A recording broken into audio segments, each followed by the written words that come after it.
Emporté au mois d'août 2011 par un cancer à l'âge de 56 ans, alors qu'il bénéficiait de soins à l'hôpital du Sacré-Cœur de Montréal, M. Jacques Douinard aura fait auprès des gens qui l'ont côtoyé une positive et remarquable impression.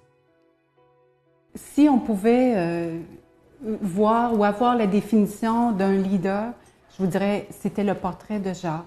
Très, très souvent, je lisais justement comment les chefs d'entreprise étaient, ce qu'ils faisaient, leur vision dans la vie, comment ils réussissaient à bâtir une équipe. Mais Jacques, c'était ça. Jacques réussissait toujours à voir plus loin que tous les autres. Il réussissait à les amener aussi loin qu'il le voulait. Les gens embarquaient avec lui parce qu'il prenait la vie personnelle des gens à cœur, ainsi que leur vie professionnelle. Pour lui, c'était important d'avoir des belles valeurs, le respect et je vous dirais l'honnêteté. Pour lui, c'était quelque chose de très présent dans sa vie et oui, même s'il n'était pas la personne qui pratiquait le plus, il était très, très croyant. Et c'est pour ça, je pense que ça lui a donné aussi un petit coup de pouce à plusieurs occasions. Dans un premier temps, Jacques n'a pas voulu en parler à tout le monde. Dans notre tête, à lui et à moi, on était ensemble pour encore bien des années. Dès le départ, dès le début, il a été entouré d'un personnel extraordinaire, que ce soit les chirurgiens, les médecins, que ce soit le personnel infirmier, les inhalothérapeutes, tout le monde a été extraordinaire.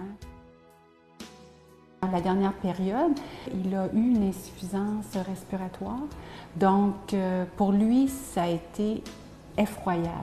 Et quand on lui a annoncé qu'il n'y avait plus rien à faire, il aurait pu décider de s'apitoyer un peu sur son sort et au contraire, il a dit non, je ne veux pas voir personne autour de moi qui va être triste, je veux que vous m'aidiez, je ne veux pas penser à moi, je veux penser aux autres et je veux faire le meilleur à chaque jour. C'était dans cet esprit qu'on a rencontré M. Campbell. Bien, effectivement, Jacques Douinard, c'est un patient de l'hôpital Sacré-Cœur que j'ai rencontré dans ses dernières semaines de vie. C'est un homme qui avait une énergie incroyable, un homme d'exception et lui a épousé la cause de la Fondation. Il voulait évidemment laisser sa marque et laisser un souvenir. Et moi, j'ai eu la chance de le rencontrer, de l'avoir sur mon passage. Donc, évidemment, je ne pourrais pas faire autrement que de penser à Jacques tout long de l'ascension. C'est quelque chose qu'il aurait aimé faire probablement si la santé lui avait permis.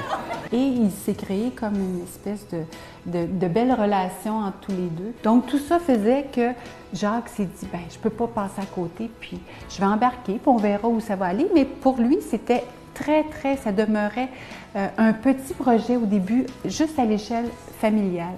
Et de là en est venu il en a parlé à ses amis qui venaient le voir, il en a parlé à plein de gens autour de nous et ça a fait un peu boule de neige et tout le monde a embarqué dans le projet avec Jacques.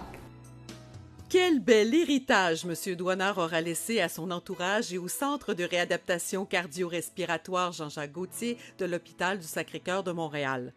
Un exemple qui saura très certainement en inspirer plus d'un.